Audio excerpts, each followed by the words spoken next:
We have Dameron Kirby out of Evolve Academy in Gaithersburg, Maryland, versus Hopeton Stewart, all the way from Dover, Delaware. And Hopeton is a phenomenal amateur wrestler. He's an amateur champion, and he's coming in town to fight an experienced Dameron Kirby out of Mike Moses' Evolve Academy. So both of these guys, strong grappling backgrounds. Obviously, these guys are well-rounded. They both train at good, solid schools. So this is Hopeton's first time here, so I'm kind of excited to see what he can do. All right, the fighters figuring out their distances, a couple of straight lefts.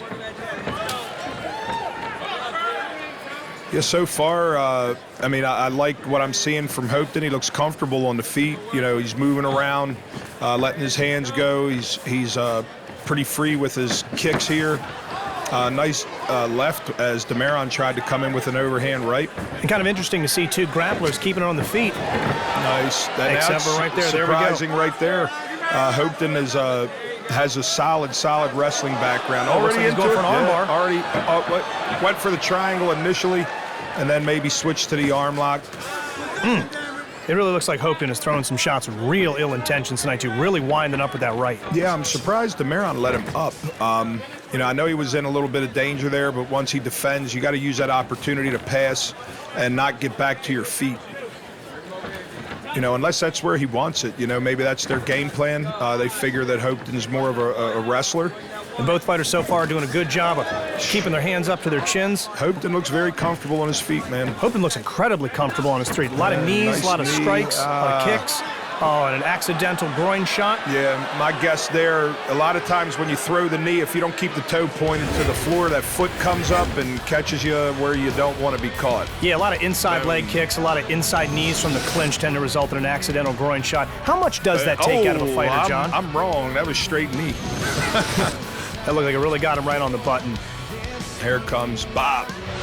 In MMA rules, you're allowed 5 minutes to recover. More often than not, a fighter doesn't take the full 5 minutes. How much does that take out of a fighter, though, John? I mean, 5 minutes, is that enough time to recover if they took the entire time? I mean, you know, it just depends on how hard the shot was. Sometimes it's a glancing blow and you get back quick, but sometimes you really get drilled. And it appears that he did. Yeah, and sometimes guys... Ooh, nice spinning back kick. Beautiful. Sometimes guys, you know, the crowd's there, everybody's waiting for you. You know, sometimes these guys get back a little sooner than they should, and it can affect your performance, especially your conditioning level until you get everything back. All right, both fighters choosing to keep this on the feet, throwing a lot of hands up against the cage. Looks like Hopeton attempting getting in the clinch. Yeah, Hopeton has not even showed an iota that he wants to take anybody down tonight. He's, again, very comfortable on his feet. So far, I'm liking what I'm seeing from this, you know, this new kid on the block here. Yeah, I'm loving the kicks from Hopeton. I really, really am. I'm liking the variety. There we go. I'm Level mix it change. Up. Nice level takedown. Good takedown. Looks in the past too. I like that he's. Here we go. Look for the Kimura. I mean, he's.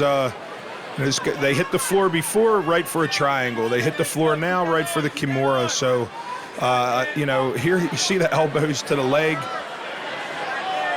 Oh, looks like he's extending the arm. Looks like he's trying to pop it behind his back.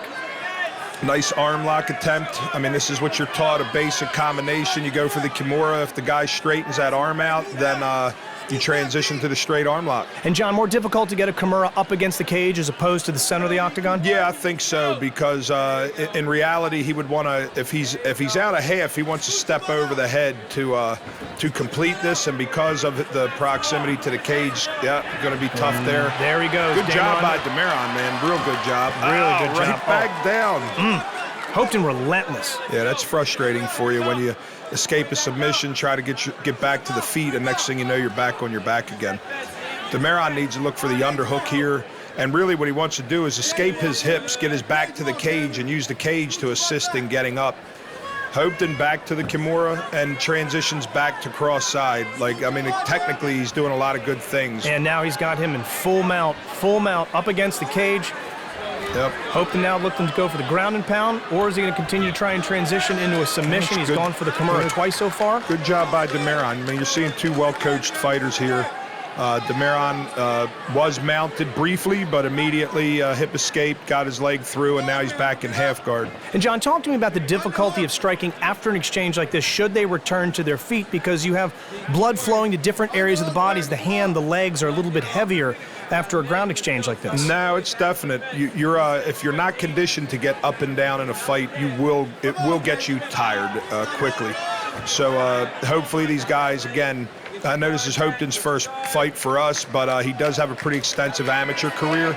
And again, Dameron had an amateur career. This is his second or third time fighting for Shogun, and he comes out of a great school, out of Evolve MMA. So both of these guys are going to be, I expect to be on point.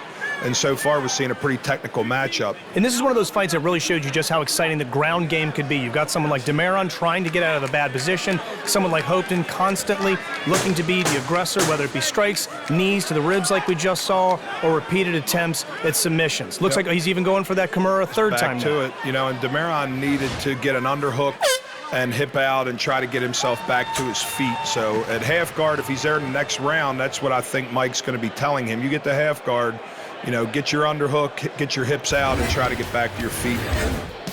All right, here we go. Some nice good kick, exchanges. Overhand right. That was beautiful. I mean, it was a good level change and takedown attempt. And Hopeton, he's got the arm secured, but watch, pushes it through, looks for the triangle.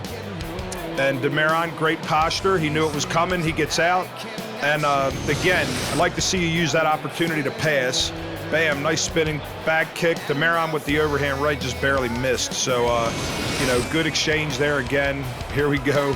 Shots to the quad and onto the Kimura, which he transitioned, you see, to the straight arm lock he was trying to finish here. So a lot of good exchanges, man. If you're Dameron's coach, what are you telling him to do to win this round? Because that first round was obviously a 10-9 for Hopeton Stewart. Yeah, I think he needs to initiate the takedown attempt and get on top, and then try to keep Hopeton fighting off of his back. Because on top, Hopeton was very busy and was regularly attacked. Oh, and a head shot from Hopeton Stewart. Wow. Reminiscent of a Mirko Crow Cop in Pride. Just a glancing blow right off the head of Kirby. And a backflip for And a you. backflip for good measure, and this one is over. This kid's athletic. Here we go.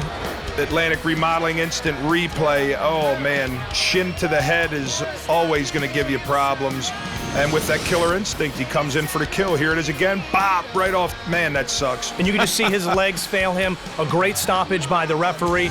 He gave Hopeton one or two more shots and called it off, taking care of fighter safety. Shin off the top of the head. That's not a... the top of the head is a bad place to get hit. And... man, it's a tough way to go, but hey, great performance by Hopeton, and man, it was an exciting first round, and I'm sure Dameron will be back.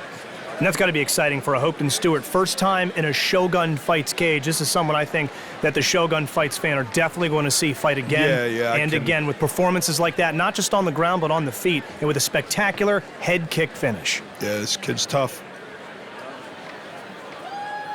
Ladies and gentlemen, your winner via head kick knockout. 10 seconds into round number 2, fighting out of the blue corner, Hopeton, the Prince Stewart.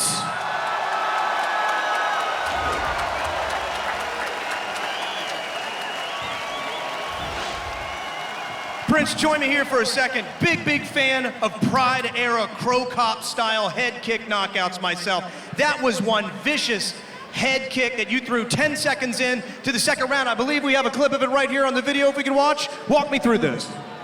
I practiced Taekwondo. That was my first art. So I've just been waiting to use it in a fight. I've been using my jiu-jitsu for so long. My coach wanted a knockout, so I had to give it to him. Shout out to Greg Pritchett, Professor Greg Pritchett. We've been working with me on my striking for the past year and a half.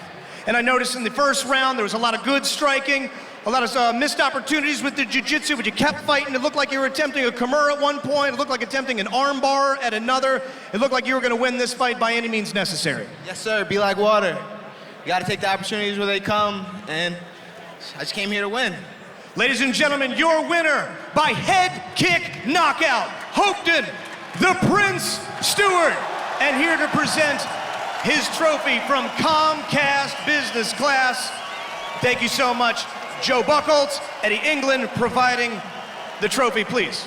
I just wanted to say, I came from nothing. My mom raised me by herself, and martial arts saved my life. And I'm trying to start a community program in Dover. It's called Next Level MMA. This is a GoFundMe. If you guys can help me out, I appreciate it. I'm trying to give the kids the same opportunities I have. Ladies and gentlemen, Hopeton, the Prince Stewart.